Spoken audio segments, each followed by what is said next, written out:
Mais c'est quoi ça? De l'ostéopathie animale? Ah ouais, non, mais là, faut qu'on parle. Parce que c'est pas de voir des animaux qui se font sticker la trompe qui me dérange. Je suis sur internet depuis longtemps, ça j'ai l'habitude. Non, j'ai plutôt l'impression qu'on a réussi enfin à inventer le voyage dans le temps. Seulement que nous, on bouge pas, mais le niveau de crédulité des gens, il a réussi à remonter jusqu'au Moyen-Âge. Et là, t'as toujours quelqu'un qui va te dire: «Ah oui, mais non, c'est pas vrai, moi l'ostéopathie, j'y suis allée une fois quand René m'a tapé un petit peu trop fort en levrette contre le mur.» Eh ben c'est super Germaine, mais ça s'appelle un gros biais cognitif.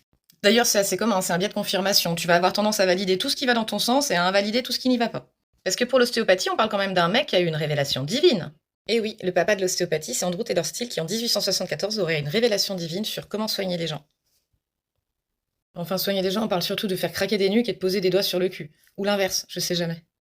Puis il y a les gens qui vont te sortir: «Ah oui, mais c'est reconnu par l'OMS.» Là, on est sur un biais d'autorité. Concrètement, t'entends OMS, t'es impressionné. Mais reconnu mon cul, elle figure juste parmi une liste de 400 médecines thérapeutiques traditionnelles autorisées par l'OMS, dont la lithothérapie. Donc là, je peux très bien créer un compte Instagram et t'expliquer que là, je pratique quelque chose qui est reconnu par l'OMS. Impressionnant, hein.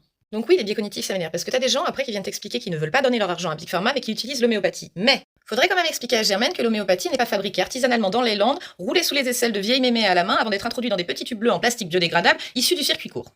Bah non, le seul produit actif dans l'homéopathie, c'est toi quand tu bouges ton cul à la pharmacie pour en acheter. Mais le danger, c'est pas de manger du caca de chien. Les vrais risques de ce genre de désinformation, c'est de se retrouver avec une prise en charge tardive de vraies pathologies médicales, une augmentation des personnes qui se mettent à douter de la science, une ruine financière et un putain de risque sectaire. Et la banalisation du charlatanisme, c'est un petit peu comme un virus ou une traîne sur TikTok. Forcément, il y en a des nouveaux. Ouais, parce que le caca de chien dilué, c'était pas très bankable pour TikTok. Donc on a des nouveaux profils, généralement c'est un peu tous le même, ils ont fait un burn-out pendant le Covid, ils se retrouvent à devoir monter leur boîte, ils ont décidé de faire réflexologue, coach de vie, coach professionnel, ostéopathe animal. Et après, les gens se demandent pourquoi on a un PIB de merde.